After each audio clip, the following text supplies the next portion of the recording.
ಲಂಚ ಪಡೆಯುವಾಗಲೇ ಇಬ್ಬರು ಸರ್ವೆ ಅಧಿಕಾರಿಗಳು ಲೋಕ ಬಲೆಗೆ ಬಿದ್ದಿದ್ದಾರೆ. 2 ಲಕ್ಷ ಲಂಚ ಪಡೆಯುತ್ತಿದ್ದಾಗ ಲೋಕಾಯುಕ್ತರ ಬಲೆಗೆ ಬಿದ್ದಿದ್ದಾರೆ. ಚಿಕ್ಕಮಗಳೂರಿನ ತಾಲೂಕಿನಲ್ಲಿ ನಡೆದಿರುವಂತಹ ಘಟನೆ ಇದು. ದೊರೆರಾಜ್ ಹಾಗೂ ರಂಗನಾಥ್ ಲೋಕಾಯುಕ್ತ ಬಲೆಗೆ ಬಿದ್ದಿರುವಂತಹ ಸರ್ವೆ ಅಧಿಕಾರಿಗಳು ಜಮೀನು ಸರ್ವೆಗೆ ಸ್ಕೆಚ್ ತಯಾರಿಸುವುದಕ್ಕೆ 10 ಲಕ್ಷಕ್ಕೆ ಬೇಡಿಕೆ ಇಟ್ಟಿದ್ರಂತೆ. ಕಚೇರಿಯಲ್ಲಿ 2 ಲಕ್ಷ ಮುಂಗಡ ಹಣವನ್ನ ಪಡೆಯುವಾಗ ದಾಳಿಯನ್ನ ನಡೆಸಿದ್ದಾರೆ. ಆಗ ಲೋಕಾಯುಕ್ತರ ಬಲೆಗೆ ಬಿದ್ದಿದ್ದಾರೆ.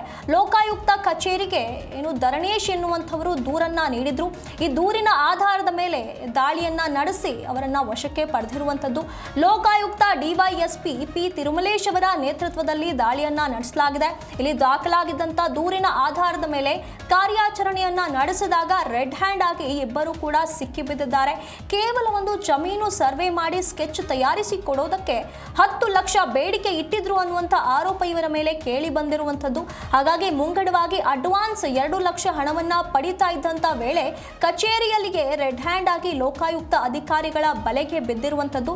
ಇಲ್ಲಿ ಧರಣೇಶ್ ಎನ್ನುವಂಥವರು ಲೋಕಾಯುಕ್ತ ಕಚೇರಿಗೆ ದೂರನ್ನ ನೀಡಿದ್ರು. ದೂರಿನ ಆಧಾರದ ಮೇಲೆ ಕಾರ್ಯಾಚರಣೆಯನ್ನ ನಡೆಸಿದಾಗ ಈ ಮಾಹಿತಿ ಲಭ್ಯವಾಗಿದೆ, ಖಚಿತವಾಗಿದೆ.